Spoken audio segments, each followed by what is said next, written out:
আসসালামু আলাইকুম, সবাই কেমন আছেন? আশা করছি সবাই খুব ভালো আছেন। ডিমের এই রেসিপিটি একদম ইউনিকভাবে করেছি, একটু অন্য পদ্ধতিতে করেছি, যেভাবে আলুটা খেতে অনেক ভালো লাগে। আশা করছি আপনার কাছে অনেক অনেক ভালো লাগবে। রেসিপিটি ফলো করলে মজার একটা খাবার খেতে পারবেন, ডিম দিয়ে মজার একটা রান্না করতে পারবেন। চলুন দেখি কীভাবে করেছি। তার জন্য আগে আলুটা আমি এরকম পিস পিস করে কেটে নিয়েছি, মোটামুটি ছোট ছোট স্লাইস করে।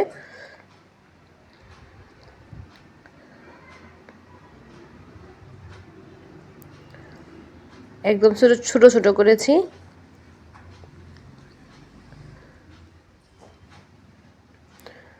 মোটামুটি আমার আলু আমি যতটুকু নিয়েছি, তারপরে আলুটা কেটে ধুয়ে একদম পরিষ্কার করে নিয়েছি। আর ওইদিকে আমি ডিম যে সিদ্ধ করে নিয়েছিলাম, সেই ডিমটা আমি তেলে ভেজে নিচ্ছি। আর ডিমের সাথে সাথে এখানে আমি আলুটাও দিয়ে নিলাম, আলুটা আমি তেলে ভেজে নিব।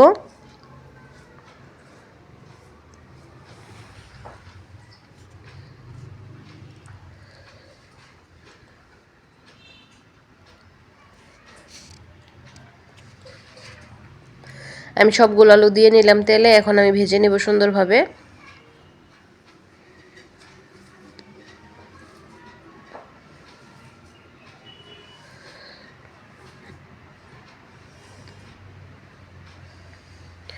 এইভাবে আলুটা ভেজে নিলে মানে রান্নাটা খেতে অনেক ভালো লাগে, আলুগুলোও খেতে অনেক ভালো লাগে।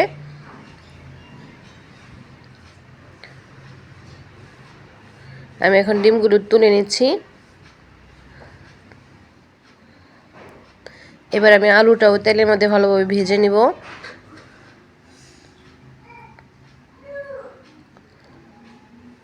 আর আলুটা ভাজার জন্য আমি এখানে একটু হলুদ দিয়ে নিচ্ছি, যেন কালারটা সুন্দর হয়।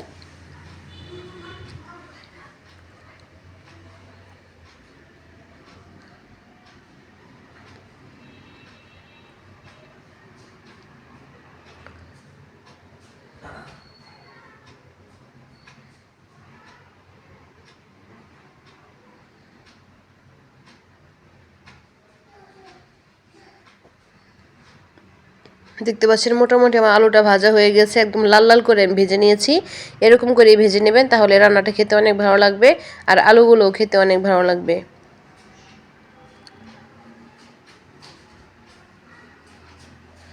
এইভাবে ডিমের রেসিপিটা করে দেখবেন কতটা টেস্ট আসে, মানে যে কেউ পছন্দ করবে, বাড়ির সবাই ছোট বড় সবাই পছন্দ করবে। আর ছোটরা তো বেশি পছন্দ করে এইভাবে রান্না করলে।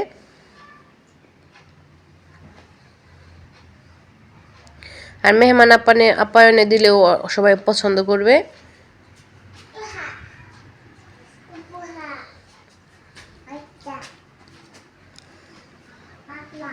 এবার আমি আরেকটু তেল দিয়ে নিচ্ছি।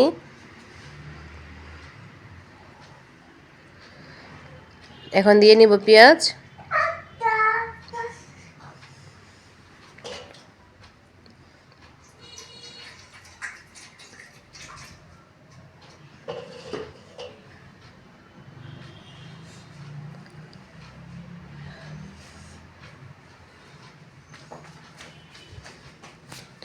এখন দিয়ে নিব তেজপাতা, পেঁয়াজটা ভাজা, আর তেজপাতা এবং পেঁয়াজটা ভালোভাবে ভেজে নিব।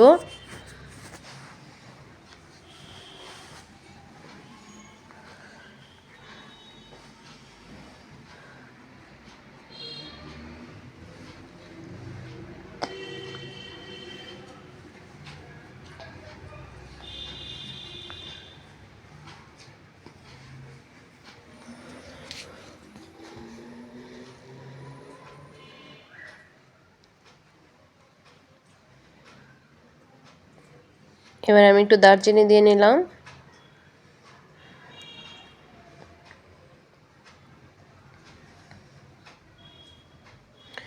এখন আমি একটু আদা বাটা দিয়ে নিলাম।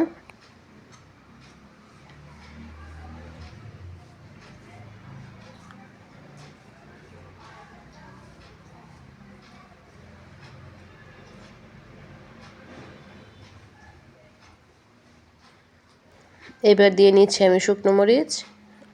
আদা বাটাটা ভালো করে আমি ভেজে নিয়েছি। এবার আমি 1 চামচ শুকনো মরিচ দিলাম, যেহেতু এখানে আমি আলু ইউজ করলাম তার জন্য শুকনো মরিচটা একটু লাগবে। আর হালকা একটু হলুদ দিয়ে নিলাম, যেহেতু আগে হলুদ দেওয়া আছে, বেশি লাগবে না।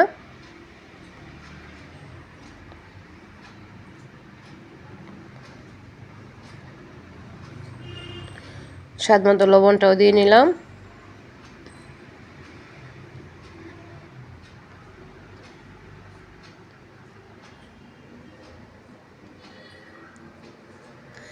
এবার জিরা দিয়ে নিলাম।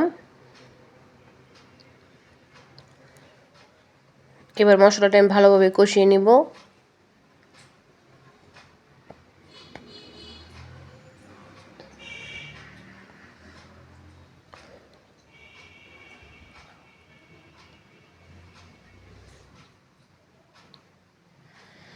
মশলাটা তেল ছেড়ে দেওয়া পর্যন্ত আমি কষিয়ে নিব। তারপর এখানে সে আগে থেকে ভাজা আলুটা দিয়ে নিব।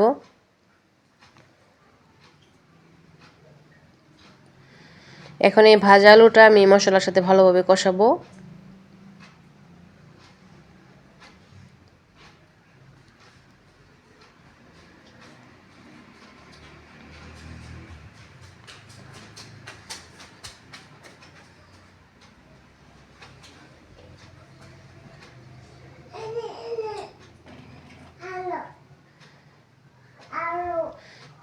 এটা কষাতে কষাতে যখন তেলটা আরও ভালোভাবে ছেড়ে দিবে, ভালোভাবে কষানো হয়ে যাবে, তখন আমি পানি ইউজ করব।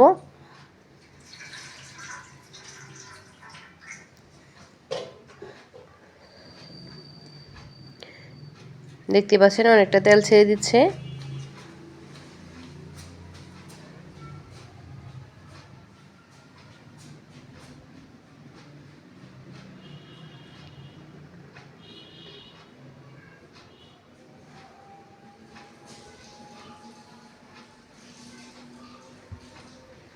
এই পানিটা দিয়ে নিলাম। আলুটা আমার মোটামুটি সিদ্ধ হয়ে গিয়েছে, তার জন্য খুব বেশি পানি লাগবে না। মোটামুটি আমি পানিটা দিয়ে নিব।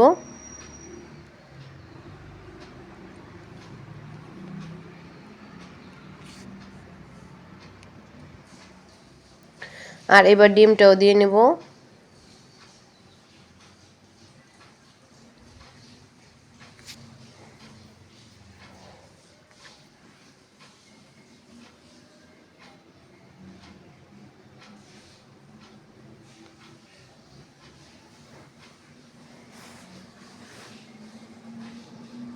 এখন দিয়ে নিলাম লবণ, আর একটু হয়তো লবণ লাগবে আমার।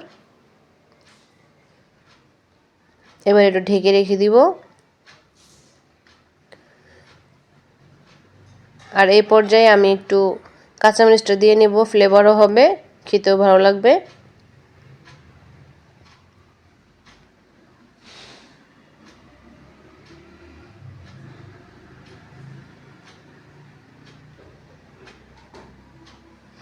এখানে রান্না শেষ করার পর আর এই পর্যায়ে আমি আরেকটু জিরা গুঁড়ো দিয়ে নিলাম। ফ্লেভারটাও ভালো আসবে, খেতেও মজা হবে। জিরাটা একটু পরে দেওয়ার চেষ্টা করবেন, দ্বিতীয়বার আর একটু জিরা দেওয়ার চেষ্টা করবেন, তাহলে রান্নাটা খেতে ভালো লাগবে। এবার যে আমি একটু ঢেকে রেখে দিলাম।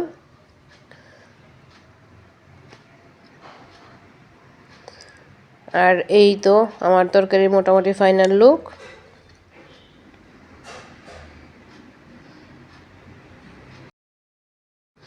আর এই পর্যায়ে এইরকম মৃদু আঁচ একটু রেখে দিবেন, তাহলে তরকারির ঘনত্বটা খুব সুন্দর হবে, খেতেও ভালো লাগবে। সবগুলো মশলার সাথে আলুটা সুন্দরভাবে অ্যাডজাস্ট হবে, আর তরকারির গ্রেভিটা অনেক সুন্দর হবে। এটা একটা টিপস, নিভা চুলায় একটু রেখে দিবেন সবসময় তরকারিটা, বিশেষ করে আলুর তরকারিটা, তাহলে গ্রেভিটা অনেক সুন্দর হয়। আমিও তাই রেখে দিলাম। তারপর আমি নামিয়ে ফেলবো 5 মিনিট পর।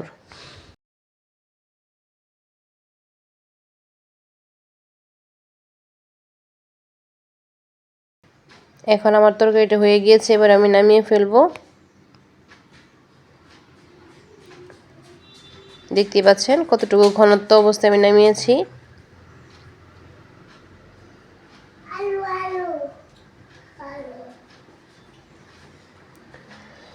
এই তো মাশাআল্লাহ, তরকারিটা আমার হয়ে গিয়েছে। কালারটাও মাশাআল্লাহ অনেক সুন্দর হয়েছে।